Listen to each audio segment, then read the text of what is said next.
Señor les bendiga en esta noche, hermanos.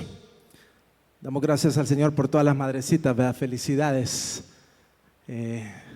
Bueno, hermanos, hemos estado este miércoles anterior, iniciamos lo que es nuestro estudio de la serie de las parábolas.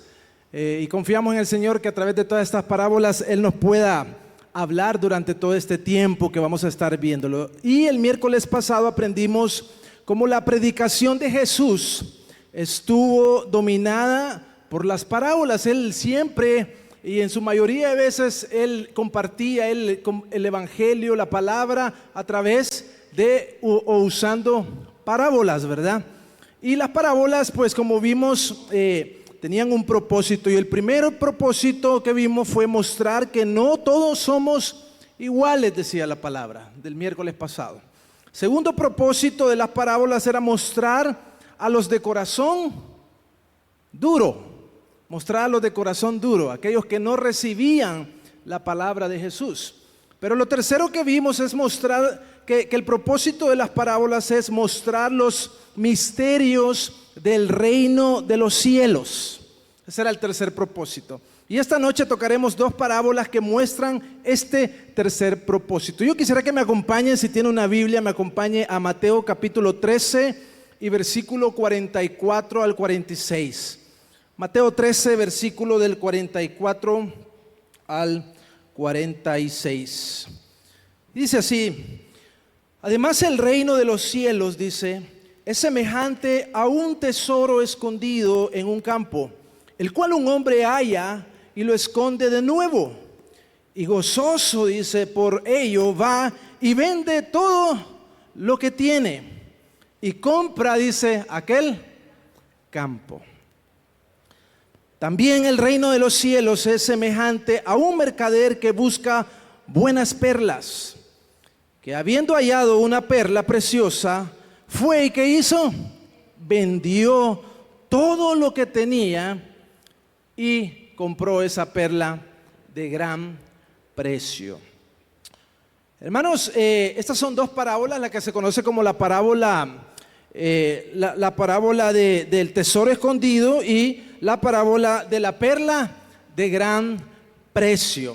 Y ambas parábolas tienen un mismo mensaje, por eso es que la vamos a ver esta noche juntos. Pero primero, hermanos, dice: además el reino de los cielos es semejante, dice, o se compara a un tesoro. Y en la segunda parábola dice: también el reino de los cielos es semejante a un mercader que busca buenas perlas. Primero, hermanos, antes de poder compartir estos versículos, quizás podemos comenzar con hacernos la pregunta: ¿qué es el reino de los cielos? ¿Qué es el reino de los cielos? ¿Tenemos claro nosotros qué es el reino de los cielos? Si alguien nos pregunta qué es el reino de los cielos, ¿qué pudiéramos contestar? ¿Qué entendemos por el reino de los cielos? Y el reino de los cielos es un tema frecuente en las parábolas de Jesús. Por eso veíamos que uno de los propósitos era mostrar los misterios del reino de los cielos. Y el reino de los cielos, pudiéramos decir, si alguien nos preguntara, pudiéramos decir que es el reino donde Cristo es el Rey de reyes y Señor de señores. Y que este reino está formado por todos aquellos que han recibido a Jesucristo en sus vidas, han recibido el señorío de Cristo en sus corazones. Y que en consecuencia, todo aquel que ha recibido a Cristo en su corazón ha visto y ha entrado en el reino de los cielos. Es lo que Jesús le decía a Nicodemo.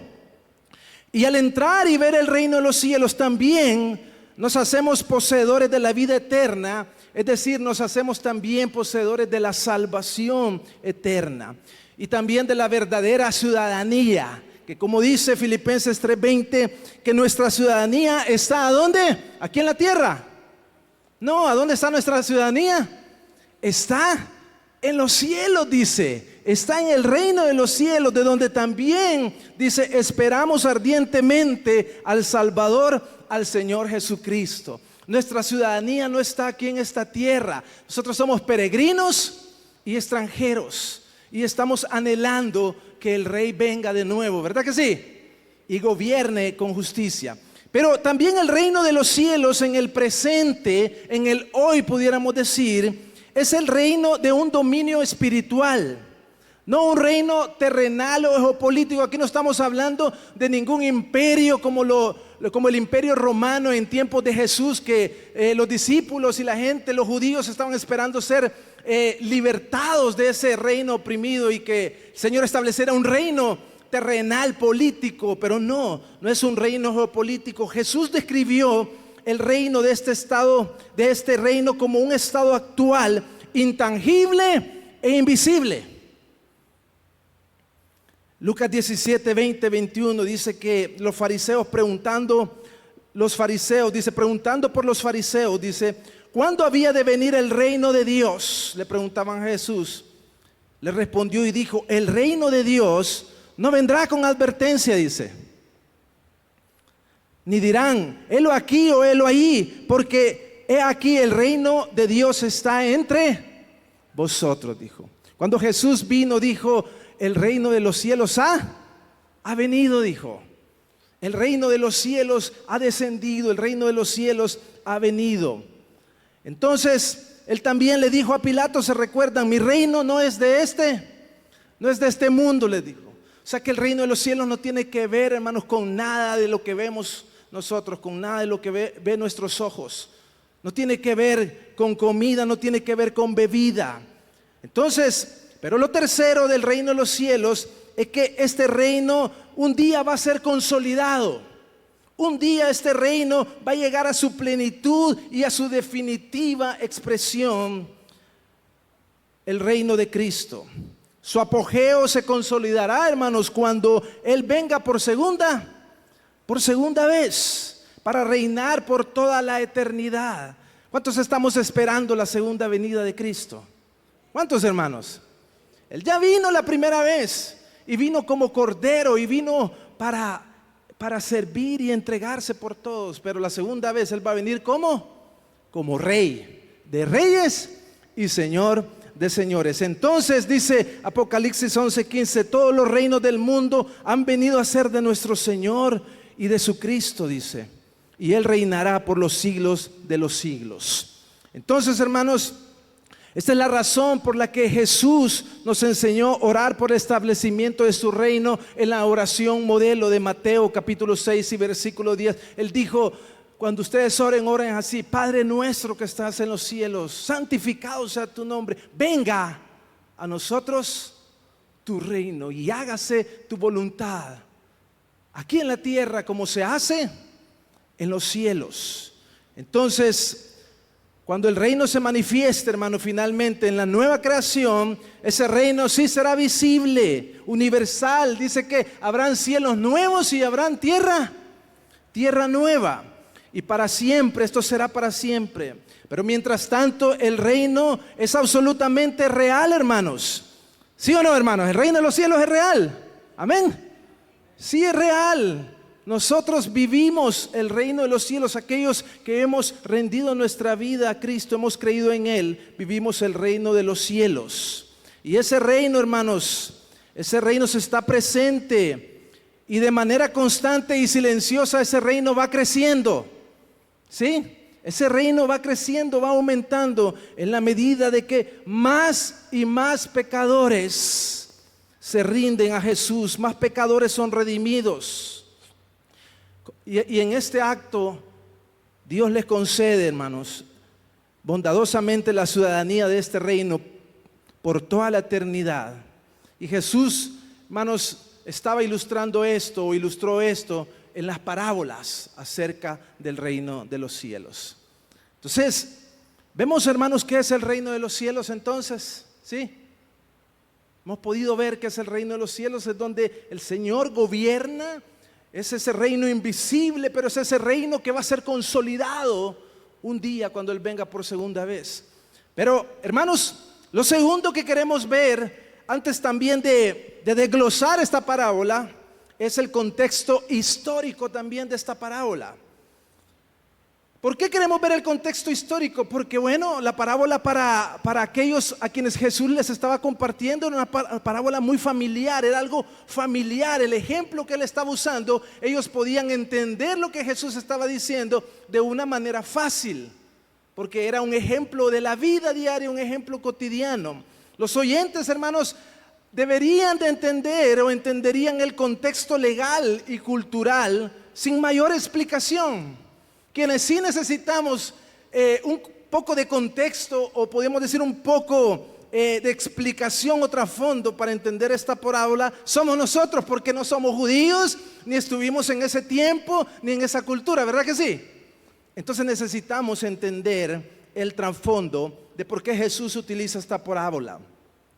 Y es, hermanos, que el hecho de que ocultar un tesoro en un campo era de las cosas más comunes en esa época. Igual que hoy en día nosotros, ¿verdad, hermano? No, pero sí nuestros antepasados, ¿verdad? Que ocultaban, se dice que ocultaban unos sacos, ¿verdad? Con dinero, y los enterraban en hoyos, ¿verdad? Cavaban y ahí. Así que, hermanos, tal vez al salir de aquí vamos a buscar por ahí algún terrenito, un saco de billetes, ¿verdad? Entonces, eso era común en el tiempo o en la época de nuestro Señor. Sin embargo, hermanos, como lo es hoy en día también, las personas lo hacen de otra manera. Hoy en día las personas ponen su dinero en cuentas de ahorro, ponen su dinero en préstamos, o lo invierten en acciones, lo invierten en bonos, en títulos valores, en bienes raíces, y hoy en día lo invierten en criptomonedas, ¿verdad? Esa es la tendencia hoy en día. Otros pues a la antigua en cajas de seguridad, ¿verdad? Quizás alguien tenga su caja de seguridad ahí en la casa y ahí guarda sus tesoros, ¿verdad? Yo conozco personas allegadas, amigos, que tienen sus cajitas en donde guardan ahí todas sus joyas, fíjense. Entonces, eso era en aquellos tiempos. Las personas, hermanos, enterraban objetos de valor, ya fuera porque lo hicieran por temor, por desconfianza o por pereza también, así como el ejemplo que Jesús hace referencia en Mateo 25:18, donde en una de sus parábolas, que la vamos a ver de seguro, Jesús describe a un mayordomo perezoso que cavó en la tierra, dice en Mateo 25:18, cavó en la tierra y escondió el dinero de su señor, en lugar de invertirlo o ponerlo a trabajar para que rindiera o tuviera algo lucrativo, un fin lucrativo. De manera, hermanos, que enterrar cosas de valor o tesoros era algo común en la época. Y aquí porque Jesús ocupa este ejemplo, ¿verdad? De este hombre que cava un hoyo y encuentra ese terreno. De ahí el ejemplo de la parábola, hermanos, que Dios utiliza, que Jesús utiliza para poder mostrar o enseñar estas verdades a sus seguidores, y para enseñarnos a nosotros también las verdades y los misterios del reino de los cielos. Ahora, hermanos, veamos una explicación breve de esta parábola. ¿Qué tenemos aquí? Aquí está un hombre que descubre un terreno escondido,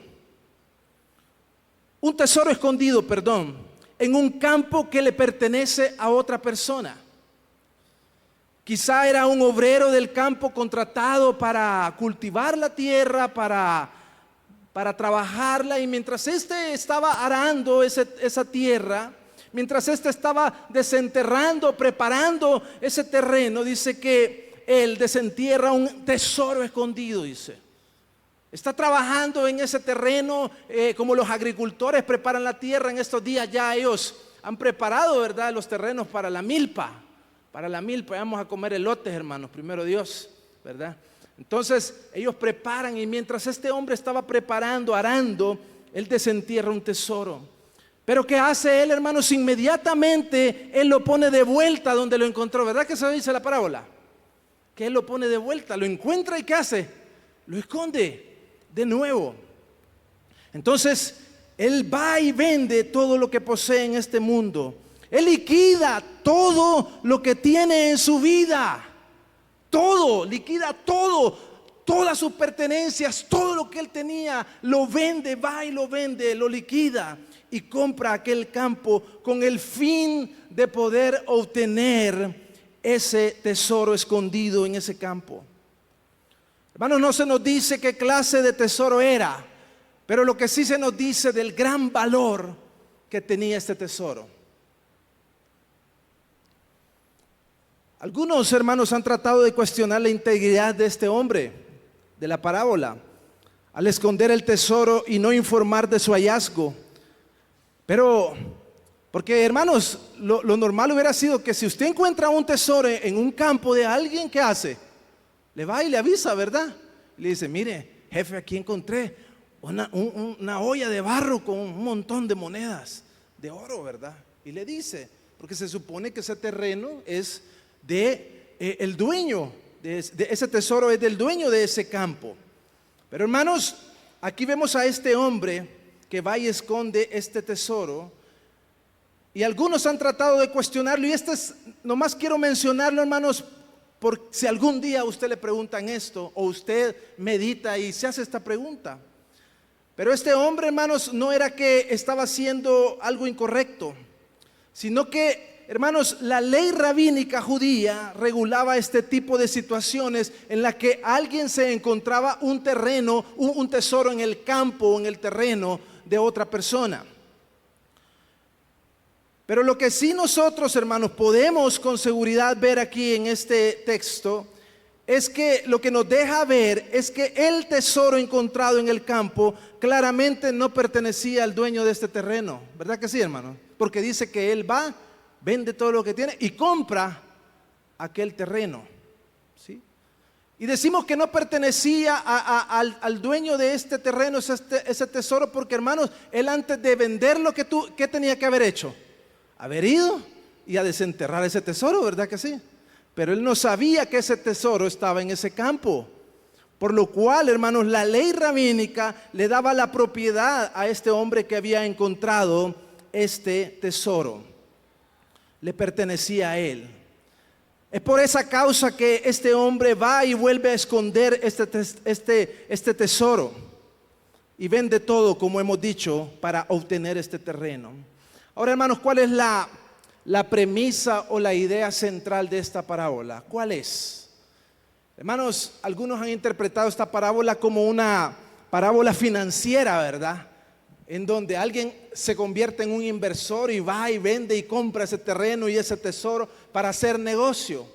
Pero no, hermanos, esta parábola no tiene la idea de mostrarnos algo financiero o algo económico, sino que lo que esta parábola tiene la intención es demostrarnos una verdad acerca del reino de los cielos.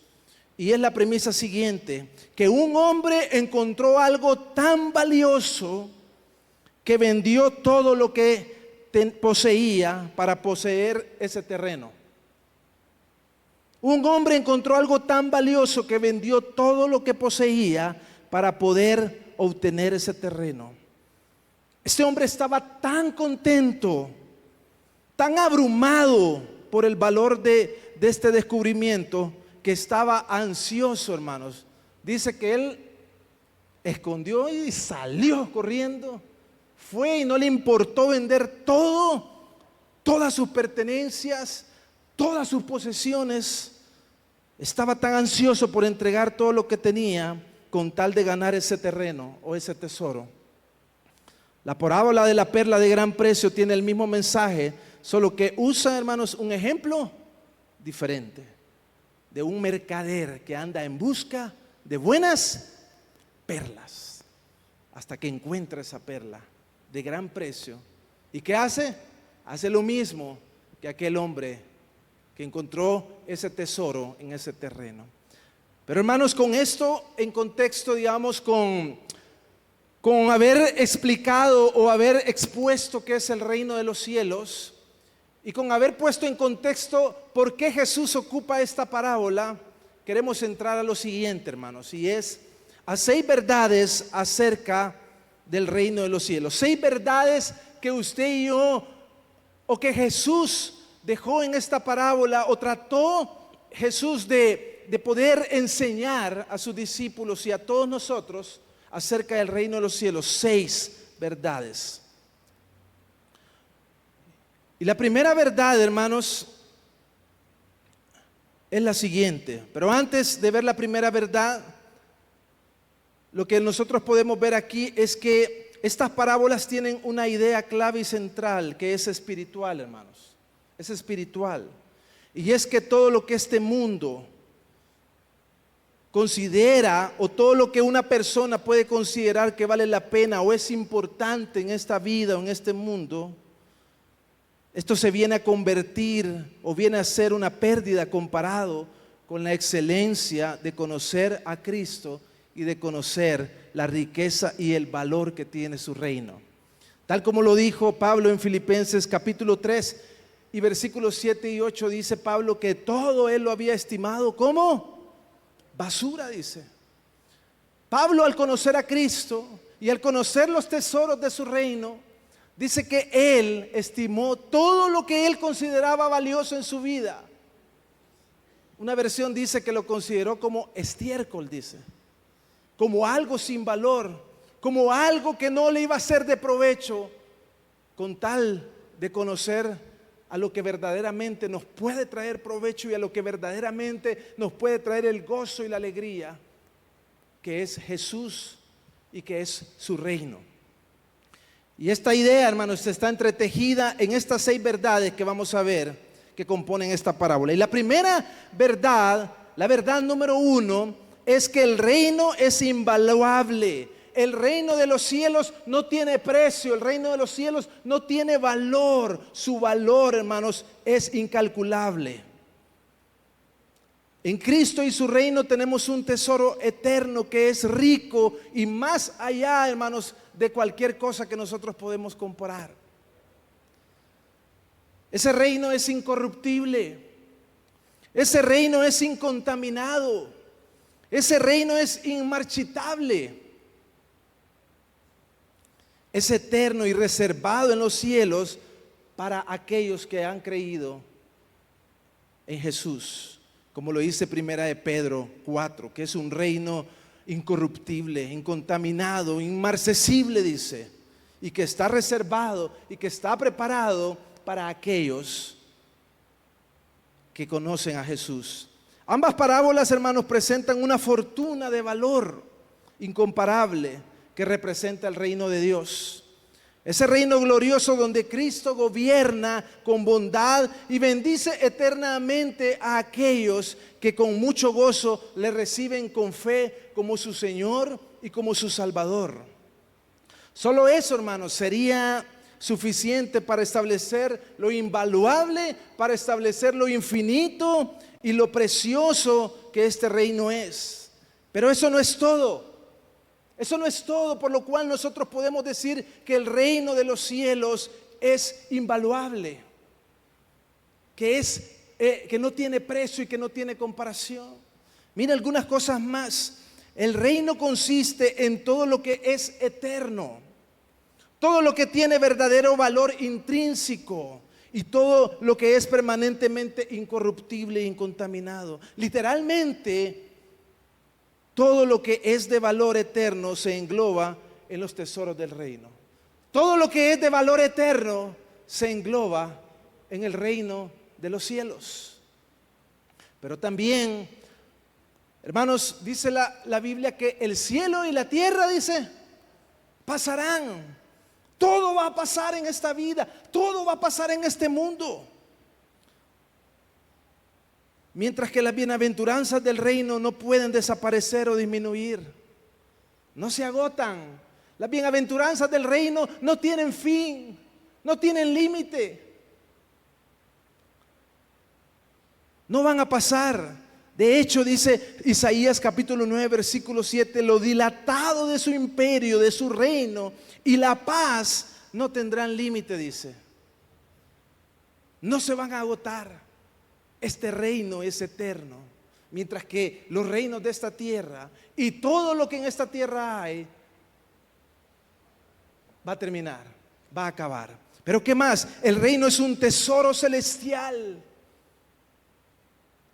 El reino es un tesoro celestial descansando en el campo de este mundo pobre, de este mundo maldito y de este mundo que está en bancarrota.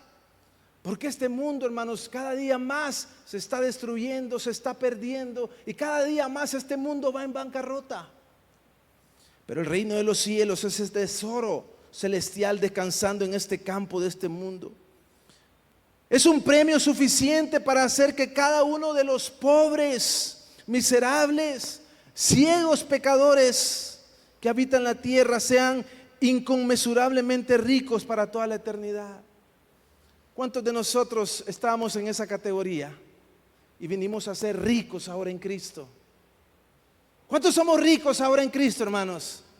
¿Cuántos tenemos ahora los tesoros del reino de los cielos? Pero antes que éramos pobres, desventurados, muertos en nuestros delitos y pecados, dice, sin esperanza, sin Dios en este mundo. Pero ahora hemos venido a ser ricos en Cristo. Pero también este tesoro incluye la salvación, incluye el perdón, el amor, el gozo, incluye la paz, la virtud, la bondad y la gloria, la vida eterna en el cielo de la presencia de Dios. Incluye al mismo Cristo, el reino de los cielos. Por eso es que este es el bien más valioso que jamás puede ser encontrado. Y solo un completo necio no estaría dispuesto a renunciar a todo lo que tiene para obtenerlo. ¿Por qué creen que este hombre escondió ese tesoro y fue y vendió todo? Porque él conocía el valor incalculable de este reino. Porque él conocía lo invaluable de este reino. Segunda verdad, el reino no es visible superficialmente. El tesoro estaba escondido. Así dice, ¿verdad, hermanos? ¿Cómo estaba el tesoro? ¿Estaba a la vista? No, el tesoro estaba escondido. La perla tuvo que ser buscada. Ambos tesoros no eran evidentes para el observador casual. No todo mundo iba a poder ver. No todo mundo iba a poder encontrar. Jesús afirmó que el reino de Dios no viene con advertencia. La mayoría, hermanos, no presta atención porque el reino de los cielos está escondido. No se puede ver así casualmente. No cualquiera puede ver este reino de los cielos. Por eso dice que está escondido. Las realidades espirituales no se pueden percibir de forma natural. No se pueden percibir de forma natural las realidades y las bondades de este reino de los cielos. Y por lo tanto no se aprecian en modo alguno por aquellos que no han sido regenerados, o por aquellos que no han sido transformados, o por aquellos, como le dijo Jesús a Nicodemo, por aquellos que no han nacido de nuevo. Primera de los Corintios capítulo 2 y versículo 11 dice: nadie conoció las cosas de Dios sino el Espíritu de Dios. Y dice el versículo 14, dice: pero el hombre natural, ¿quién es el hombre natural?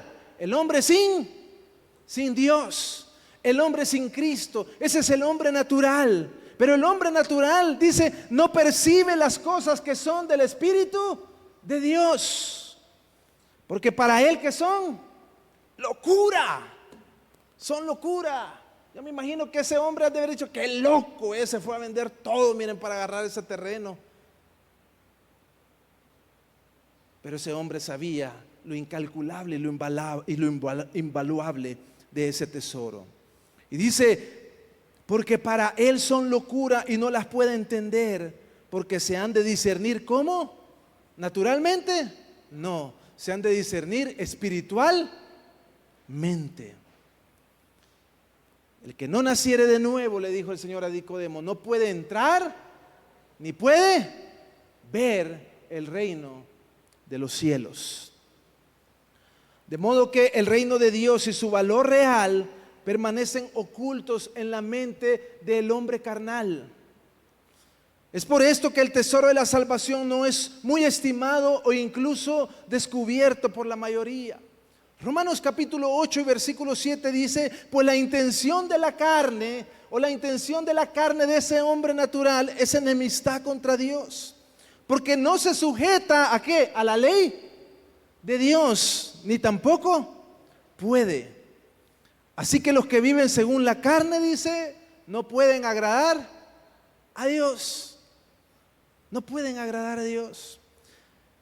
Esto, hermanos, explica por qué la gente del mundo, o los carnales, o los no espirituales, como la Escritura le llama, o los no regenerados, o los no nacidos de nuevo, no comprenden o valoran por qué usted y yo estamos aquí esta noche.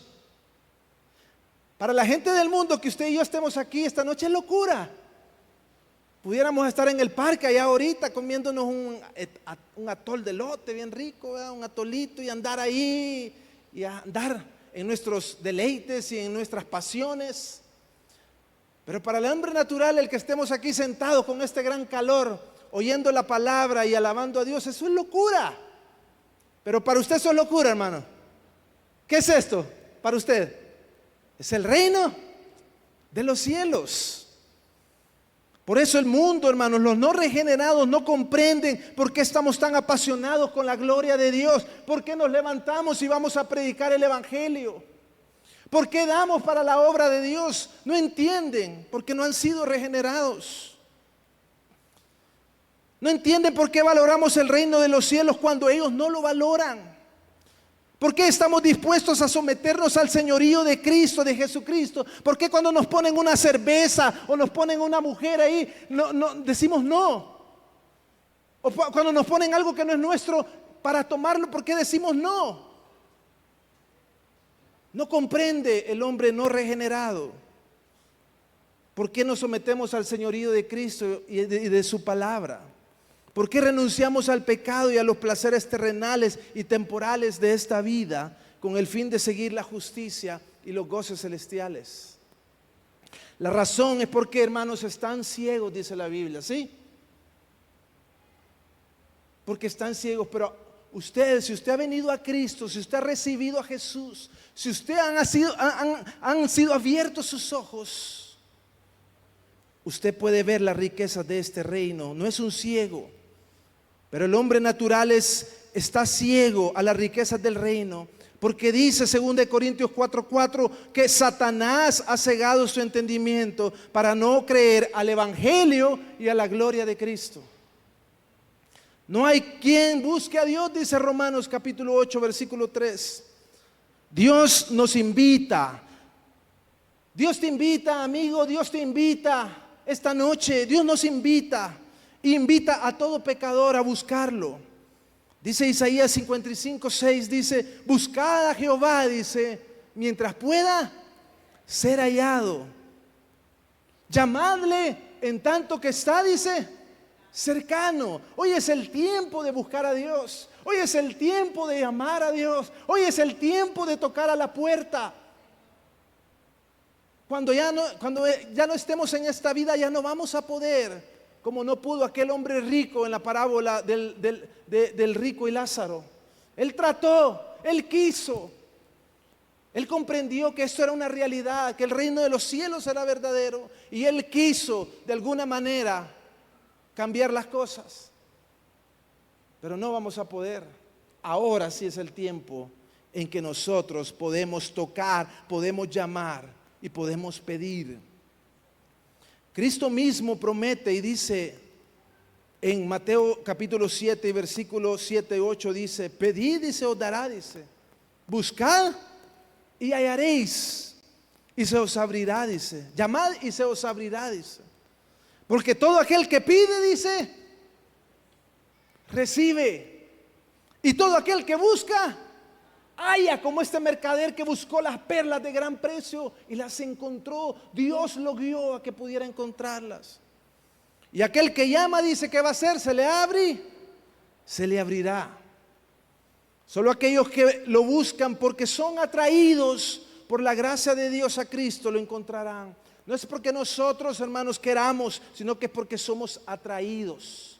Es porque hemos sido atraídos. El pecador viene, toca, busca y llama porque ha sido atraído por Dios. Y quizás usted aquí está en esta noche y Dios lo ha traído a este lugar para que usted sea atraído a Él y usted pueda llamar, usted pueda pedir, usted pueda tocar y usted pueda rogar. Pero lo tercero, la tercera verdad es que el reino se apropia personalmente.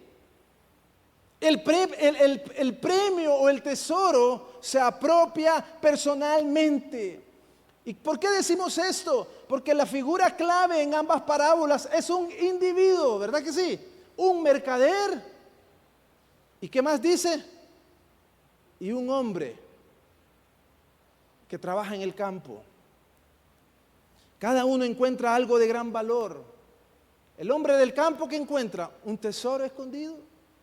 Y el mercader que encuentra una perla de gran precio. Ambos encuentran algo de gran valor y se apropian de ello. El cuadro presentado, hermanos, es vital aquí. Jesús, hermanos, no hablaba las parábolas solo por hablarlas. Él tenía un objetivo. Y aquí esto era vital porque Jesús estaba enseñando a personas que eran propensos a pensar que por ser parte de la nación de Israel eran automáticamente miembros del reino del Mesías. ¿Sí? Ellos creían que por descender de Abraham, ellos eran judíos. Que por descender de Abraham, ellos, hermanos, entraban al reino de los cielos o al reino del Mesías. De igual manera, hoy en día muchas personas piensan que porque fueron bautizados en una iglesia, o porque asisten a la iglesia, o porque incluso forman parte de la membresía de la iglesia, o nacieron en un hogar cristiano donde sus padres, su madre eran cristianos, ellos van a entrar en el reino de Cristo. Muchos dicen, no, si yo voy a ser salvo porque mi mamá y mi papá ya han sido salvos. Yo voy a ser salvo porque yo nací en un hogar cristiano. Mire, y hay mucha gente que uno le pregunta, ¿y vos sos cristiano? Sí, le dice. Sí, es que yo nací en un hogar cristiano, le dice. Y piensan de que por haber nacido en un hogar cristiano, y piensan que es porque desde pequeños asistieron a la iglesia, son cristianos y han entrado en el reino de los cielos y han visto el reino de los cielos y tienen la ciudadanía del reino de los cielos. Pero no, esto no es así. Jesús les dijo a estos hombres en Romanos capítulo 9 y 6, Pablo les dijo, no todos los que descienden de Israel son israelitas, pues no es judío el que lo es exteriormente. No es cristiano el que lo es exteriormente, pudiéramos decir. Ni es la circuncisión la que se hace exteriormente en la carne. No es porque yo me vista o porque yo aparente ser algo cristiano, yo soy cristiano. Sino que es judío el que lo es en el interior. Y la circuncisión no es la externa, sino que la circuncisión es la del corazón. Es algo espiritual, en pocas palabras, ¿verdad? No es algo terrenal, no es algo carnal, es algo espiritual.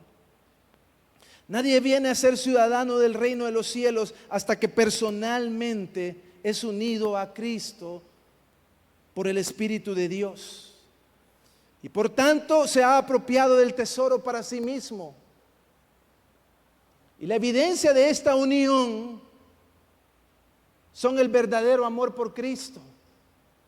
La evidencia de esta unión es la entrega a su autoridad y una confianza incondicional en Él como Señor y como Salvador. Esta es la evidencia de que alguien es cristiano. Esta es evidencia de que alguien ha nacido de nuevo. Esta es evidencia de alguien que conoce y ha entrado en el reino de los cielos. Verdad 4. El reino es la verdaderamente fuente de gozo real, el reino de los cielos. El reino de los cielos es la fuente verdadera de gozo real. El versículo 44 dice que el hombre fue, ¿cómo dice? ¿Triste? ¿Cómo fue el hombre?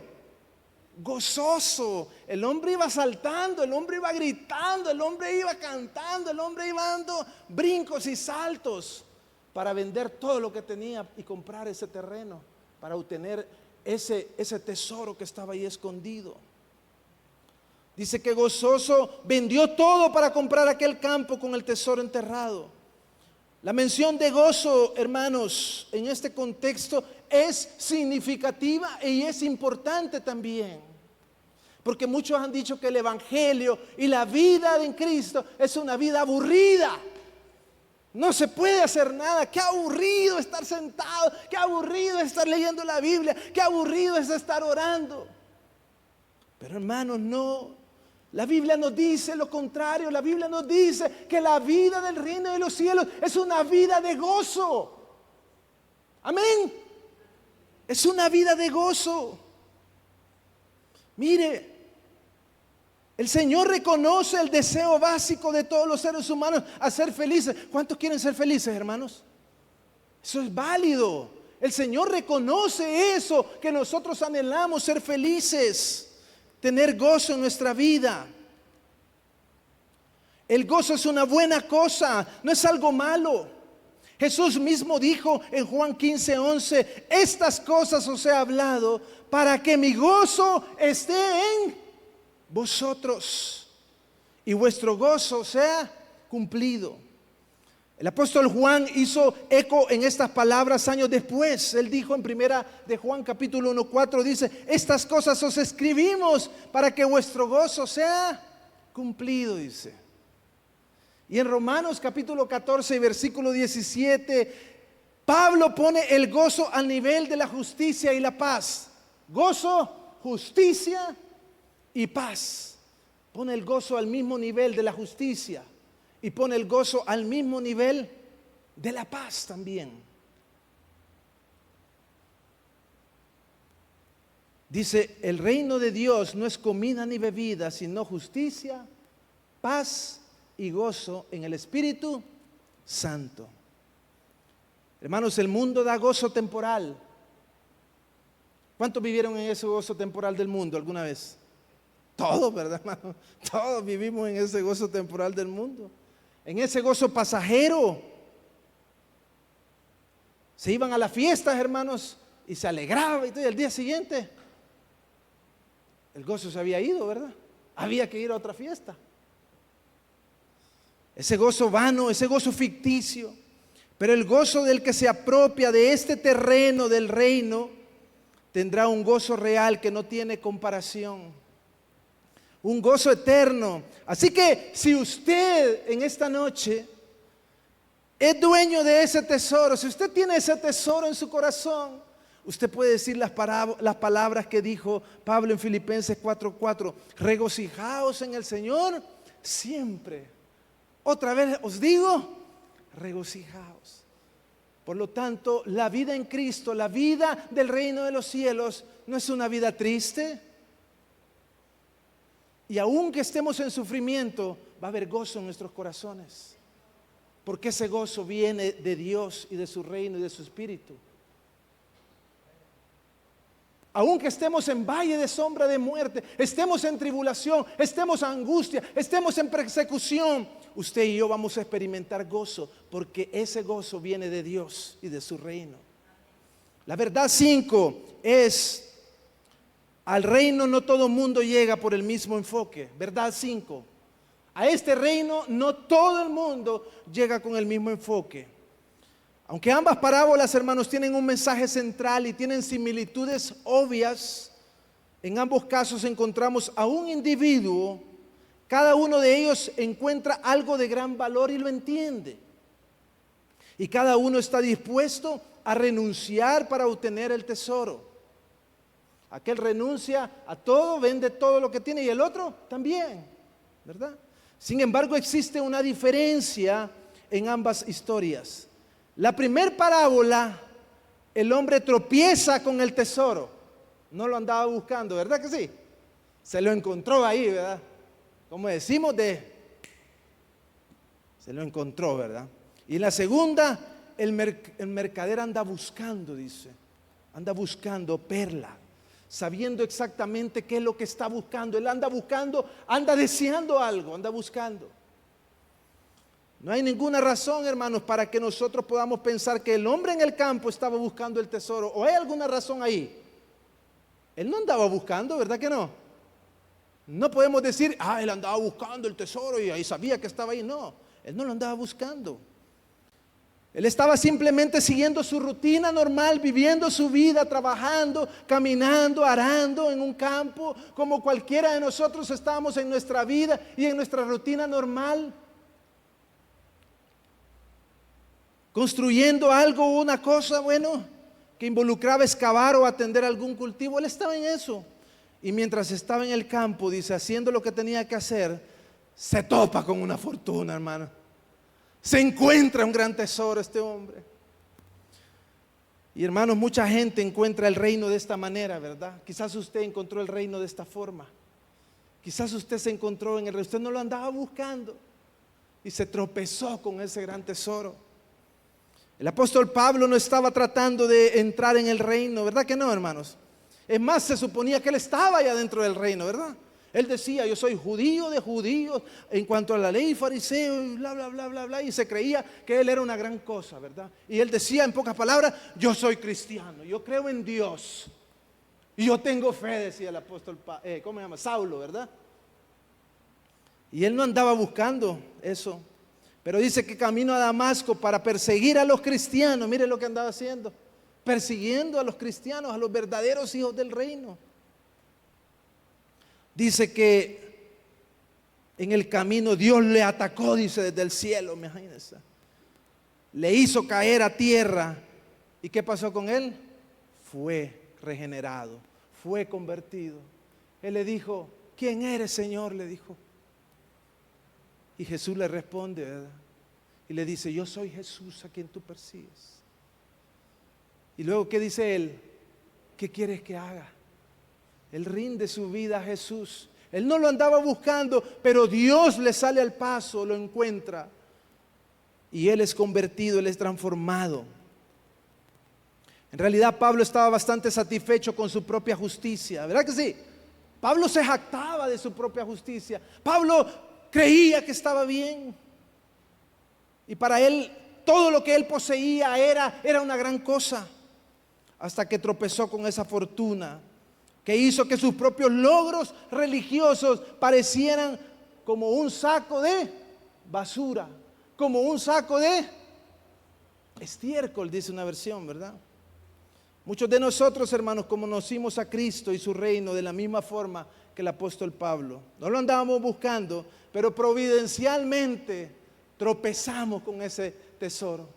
Dios nos guió y tropezamos. Y ahora estamos aquí, ¿verdad, hermanos? Amén. Amén.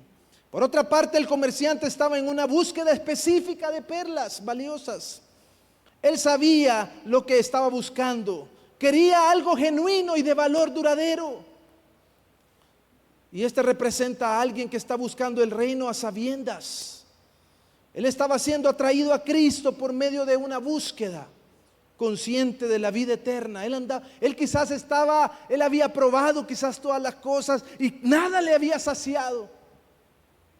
Y él tenía una necesidad de buscar algo, no pasajero, sino que algo que verdaderamente pudiera traer un gozo eterno y un gozo inefable y un gozo genuino a su vida.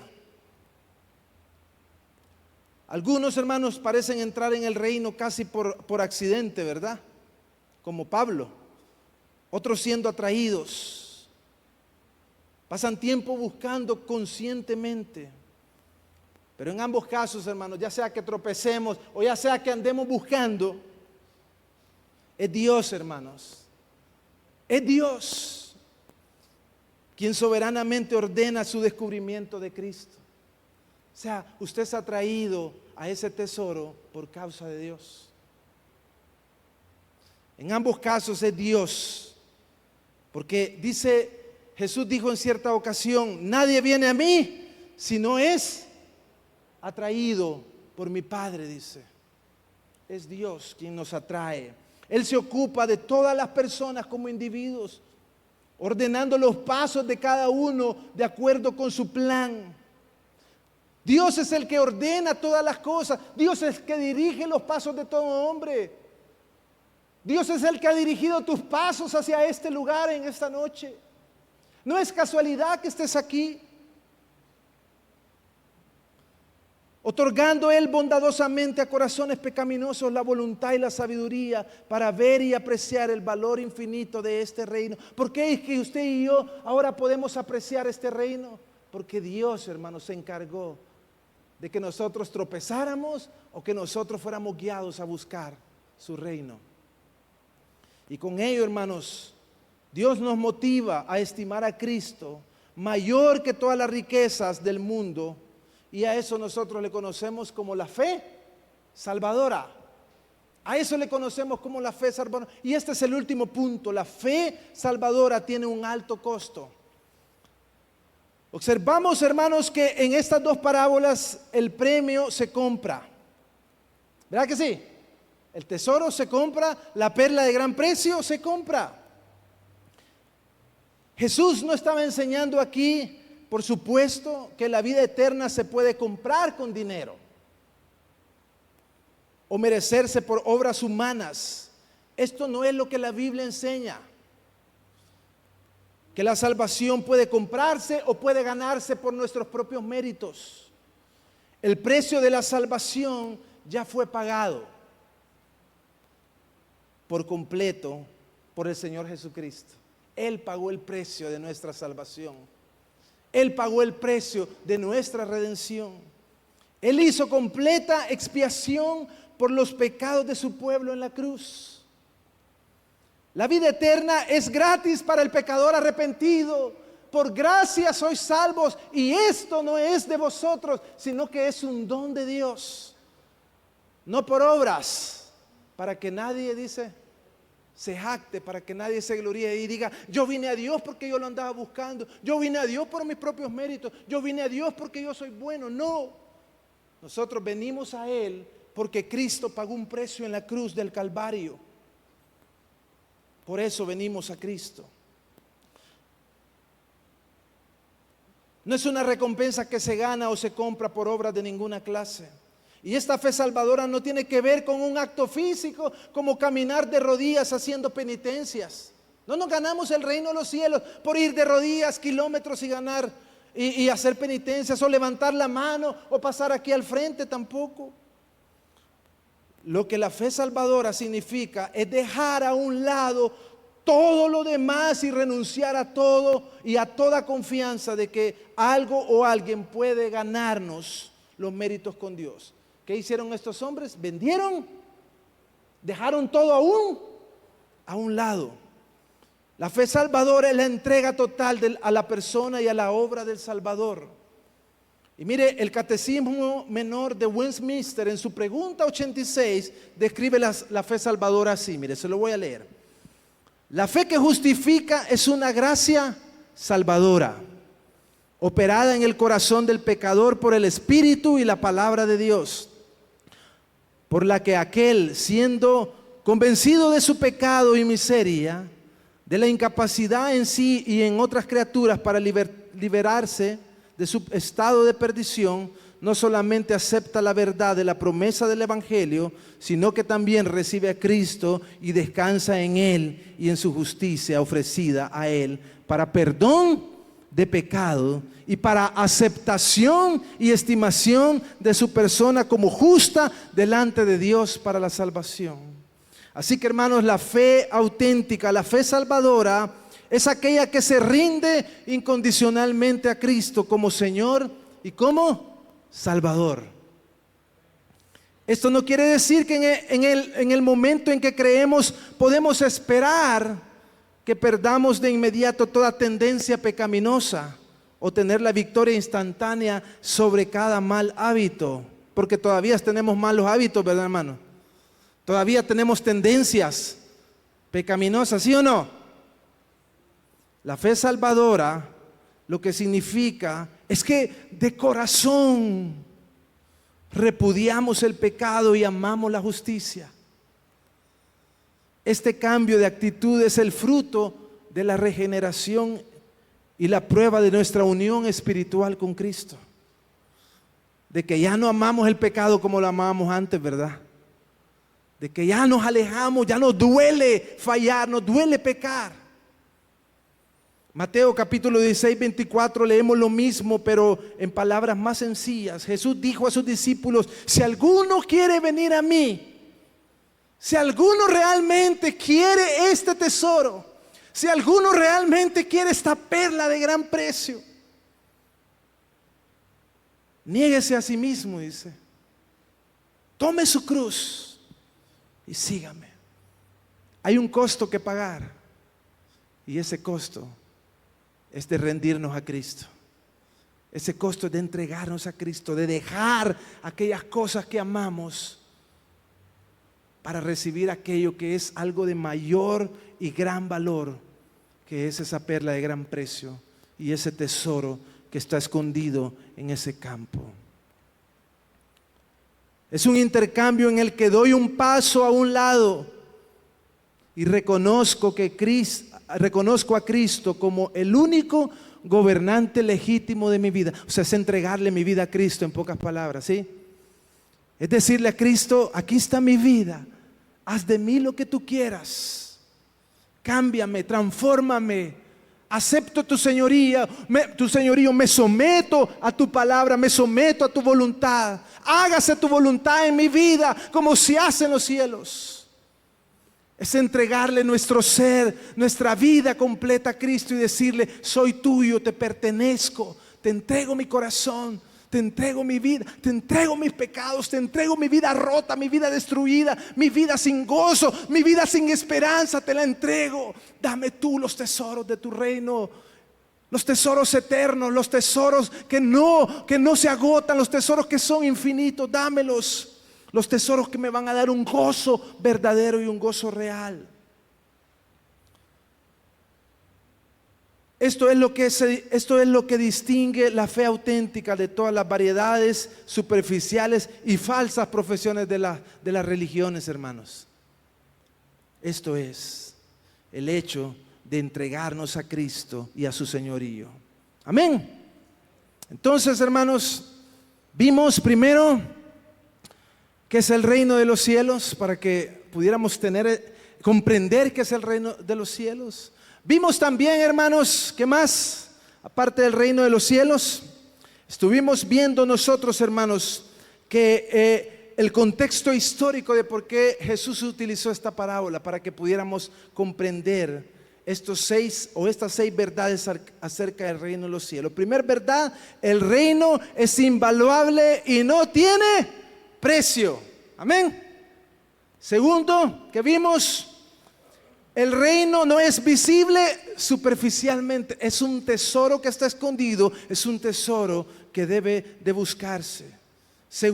Tercero, vimos que el reino se apropia personalmente, es una decisión personal, no es una decisión colectiva, ni es una decisión que otros hacen por nosotros. Entregarle nuestra vida a Cristo es una decisión personal. Cuarto, vimos que el reino es la verdadera fuente de gozo y de alegría. Nada en esta vida, nada en este mundo nos va a dar el gozo que nos da vivir para Cristo y para su reino. ¿Cuántos pueden decir amén a eso? Yo quisiera que levantara su mano si realmente para usted vivir en ese reino y vivir en Cristo es el gozo mayor de su vida. Yo levanto mi mano, hermanos, porque desde que yo entregué mi vida a Cristo, yo no he experimentado un gozo mayor que vivir para Él. Yo anduve en otras cosas, me desvié en otras cosas, invertí mi vida en otras cosas, me revolqué en otras cosas, buscando gozo temporal, pero nada de eso me dio el gozo que ahora tengo de vivir para Él. Nada me dio el gozo que ahora tengo de ser obediente a sus mandamientos y a su palabra. Quinto, al reino no todo mundo llega por el mismo enfoque. Unos tropezamos, así como yo no lo andaba buscando. El Señor me encontró. Me fui a dar a un gran paredón y ahí el Señor me encontró y me dio los tesoros de su reino, me dio a Cristo. Otros quizás Dios los estaba guiando a buscarlo y encontraron esa perla de gran precio. Pero por último vimos que tener ese tesoro y obtener esa perla requiere una fe salvadora que tiene un alto costo. Y esa fe está evidenciada, como dijimos, por entregarle nuestra vida a Cristo. Está evidenciada esa fe porque incondicionalmente nos rendimos a Cristo como nuestro Señor y nuestro Salvador, y dejamos que Él gobierne nuestra vida y le amamos a Él y vivimos para Él. Esa es la evidencia de que realmente hemos encontrado esa perla de gran precio y ese tesoro escondido. ¿Qué tal si oramos en esta noche, hermanos? Yo quisiera pedirle aquí a nuestros hermanos músicos, y mientras ellos vienen, quiero concluir con esto, y es que Cristo y su reino es el tesoro invaluable e incalculable que no tiene comparación, que produce un gozo tal que aquel que lo encuentra va y vende todo. Aquel que se tropieza con ese tesoro, aquel que encuentra esa perla de gran precio, entiende el valor incalculable de ese reino.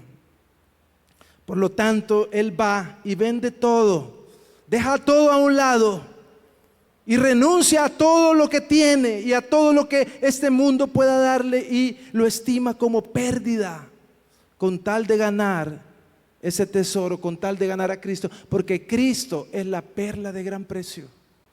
Cristo es el tesoro escondido. Cristo es ese tesoro invaluable. La pregunta en esta noche para ti que estás aquí, la pregunta en esta noche para ti que Dios te ha traído, no por casualidad.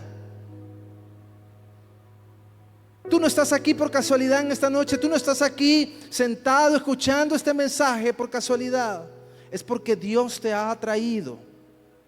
La pregunta para ti en esta noche es: ¿has encontrado tú este tesoro? ¿Has tropezado con este tesoro? ¿Estás en busca de este tesoro? Dios te ha traído aquí esta noche y ha dispuesto todo para guiarte y para abrir tus ojos, para que tropieces y te encuentres con ese tesoro invaluable que se llama Cristo. El tema de esta noche era: ¿qué es lo más valioso para ti? ¿Qué es lo que tiene más valor en tu vida? ¿Tu misma vida y los deleites y las pertenencias y los tesoros de este mundo? ¿O ese tesoro de gran precio, de gran valor, o esa perla de gran valor?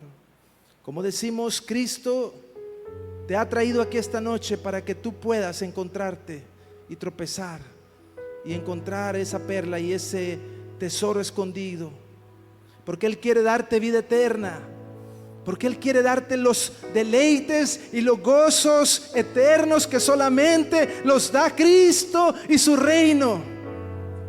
Nada en esta vida va a poder llenarte, nada en esta vida va a poder satisfacerte, nada en esta vida va a poder darte lo que solo Cristo puede darte. Él murió en una cruz y se puso en tu lugar para perdonar tus pecados y para darte vida eterna y salvación eterna. ¿Qué vas a hacer tú en esta noche? ¿Harás lo que hizo este hombre? Renunció a todo, vendió todo lo que tenía para adquirir este campo y ese tesoro escondido. ¿Harás lo mismo que este mercader que anda buscando hasta que encuentra esa perla de gran precio? ¿Hará lo mismo para obtener los tesoros y las grandezas y las bondades de Jesús? ¿O vas a seguir en tu vida desperdiciándola? ¿Vas a seguir en tu vida derrochándola como el hijo pródigo? ¿O vas a levantar tu vista y vas a volver a la casa de tu Padre, donde ahí te espera los verdaderos gozos, la verdadera vida, la verdadera paz, la verdadera justicia, los verdaderos tesoros que solo están en la casa del Padre. Amén. Le invito a que nos pongamos de pie.